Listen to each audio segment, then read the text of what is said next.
Hospital के बाहर देखी। आज जो सूरत हाल और पिछले 2 दिन से जो मामलात हम इस वक्त देख रहे हैं अरशद शरीफ साहब के घर के बाहर, क्या कहेंगे? पहले आपके फर्स्ट कमेंट्स पर मैं आगे बात करूंगा। जी बिस्मिल्लाहिर्रहमानिर्रहीम। देखिए, पहले हम शहीद वर्दियों में ढूंढा करते थे। अरशद शरीफ साहब ने वो पूरी एक मिथ चेंज कर दी। मेरे पास अभी फ़िलहाल तो अल्फाज नहीं है। मैं दिन में उनकी वालदा से भी मिली, बच्चों से भी मिली। जो सच बोलते हैं, जो हक के साथ खड़े होते हैं, वो दिलों पे राज करते हैं और उनको मौत नहीं आया करती। शहादत तो उन्हें मिली है, लेकिन जिस तरीके से उन्होंने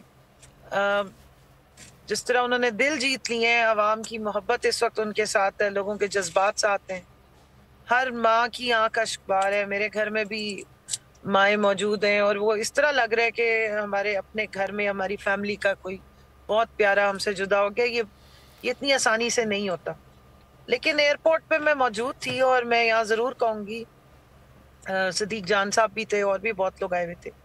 इतनी कन्फ्यूजन वहाँ क्रिएट कराई है इंटीरियर मिनिस्ट्री ने, और जिस तरीके से इन्होंने सारा मामलात बड़े आराम से हो सकते थे, एक इज्जत के साथ पेश करने गए थे कौम के, इस वतन के, इस मिट्टी के उस बेटे को, जिसको किस बेबसी के आलम में आपने उस पर ये ज़मीन तंग करके यहाँ से जान की उसकी और सर की बाजी लगा के उसको यहाँ से भागने पे मजबूर किया। और फिर जिन हालात में जो कुछ भी हुआ, मैं अभी उस पर फिलहाल बात नहीं करना चाहती, लेकिन जब वो वापस आ रहे हैं और लोगों के जज्बात हैं, हम उन्हें रिसीव करना चाह रहे थे, अपने हिस्से का एक छोटा सा, जिसको कहते हैं ना, एक ट्रिब्यूट पेश करना चाह रहे थे कि वो हक सच की लड़ाई लड़ते हुए इस दुनिया से चला गया है। तो वो इतना तो हक रखता था कौम का बेटा कि जब वो वापस आए तो उसको शायान शान एक इस्तकबाल किया जा सके। वहां पे इतनी भोंडे तरीके से इन्होंने, हम खड़े हुए थे कार्गो के बाहर और वहां आके इनके मेन ऑफिशियल्स कहते रहे कि जी देखें यहाँ से नहीं आ रहे, वो दूसरी साइड से उनको ला रहे हैं, मेन जहाँ मेन अराइवल है वहां से ला रहे हैं। कमल साहब, ये भी तो इतलात हैं, ये भी तो कहा जा रहा है कि बहुत सारी फ्लाइट्स आ सकती थी, लेकिन जानबूझ के इस फ्लाइट का इसलिए चुनाव किया गया ताकि ये फ्लाइट जब लैंड करे तो पाकिस्तान में 1 सवा 1 बज रहा हो और लोग बाहर निकल के ना आए। ये तो सर नीयत में ही थी ना फतूर सारी चीजों का। आप मुझे बताएं कब तक रोक लेंगे? हम तो निकले हैं सारे, और भी लोग लाइनों में लगे हुए खड़े हुए थे। जब मैंने आपको कहा कि वो उसने दिलों पे, वो दुनिया से शायद चला गया है बज़ाहिर, लेकिन दिलों से कैसे आप उसको मिटाएंगे? खौफ किस बात का है? मैं इनसे पूछना चाह रही हूँ, इन्हें खौफ किस बात का है?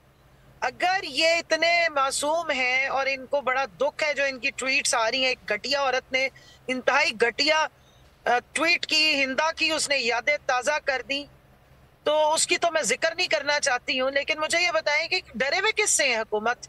क्यों इतने घबराए हुए? क्यों छुपाना चाह रहे हैं? अब तो वो बोल नहीं सकता। अब तो आपने वो खामोश हो गया ना, जुबान तो उसकी बंद हो गई। आपको उसकी मैयत से भी खौफ आ रहा था।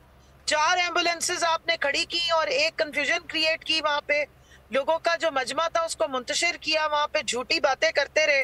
हम कभी एक तरफ जा रहे थे, कभी दूसरी तरफ जा रहे थे। मैं, शहरियार अफरीदी साहब थे, फवाद चौधरी थे, मलिका बुखारी, हम 1-1.5 घंटा वहां पे हमें इन्होंने जान के वहां से हटाया है। कभी कहते हैं एक लाउंज में जाओ, कभी दूसरे में।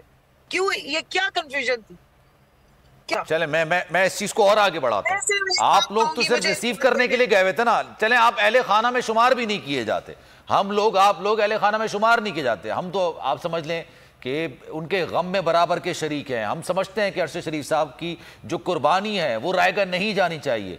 मैं भी ट्वीट देख रहा था उनकी बेवा का, उन्होंने कहा कि जिस तरह का सलूक हमारे साथ किया गया वो इंतहाई नामुनासिब है। बेवा के साथ उनके बच्चों को इस कंफ्यूजन का शिकार किया गया।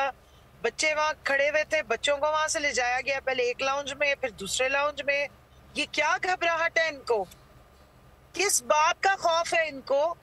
इनका एक, चलो अगर आपको उससे नजरियाती इख्तलाफ था, उसकी जुबान से तकलीफ थी, वो आपके हकायक खोल के, नजरियाती इख्तलाफ भी तो सर उस वक्त तक होता है ना जब तक इंसान जिंदा हो। मेरा आपसे नजरियाती इख्तलाफ होगा, आप सोचे ना इस बात को थोड़ा।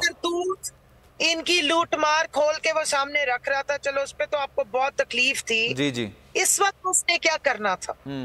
और आपका एक शहरी था, आपका एक पाकिस्तान की आइडेंटिटी रखता था, उसको इस तरह कोल्ड ब्लडेड उसका मर्डर किया गया, आपने आवाज नहीं उठाई। क्या चोर की दाढ़ी में तिनका कंसिडर करें हम इसको? आपकी खामोशी क्रिमिनल खामोशी है, सवाल उठाती है। और आज का आपका रवैया बता रहे हैं कि चोर की दाढ़ी में तिनका है। आपने मीडिया पे पाबंदी लगाने की कोशिश की कि उसका नाम ना लो। किस तरह रोकेंगे आप उसके नाम को?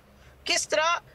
मैं इनको आज बता रही हूं, सोच ही समझ नहीं आती, ऑनेस्टली मुझे सोच समझ नहीं आती कि सोशल मीडिया के दौर में कोई ये कहे कि आप नेशनल मीडिया पे किसी का नाम ले लें। चले आप कर लेंगे मैनेज, साबिर भाई आप मैनेज कर लेंगे किसी तरीके से,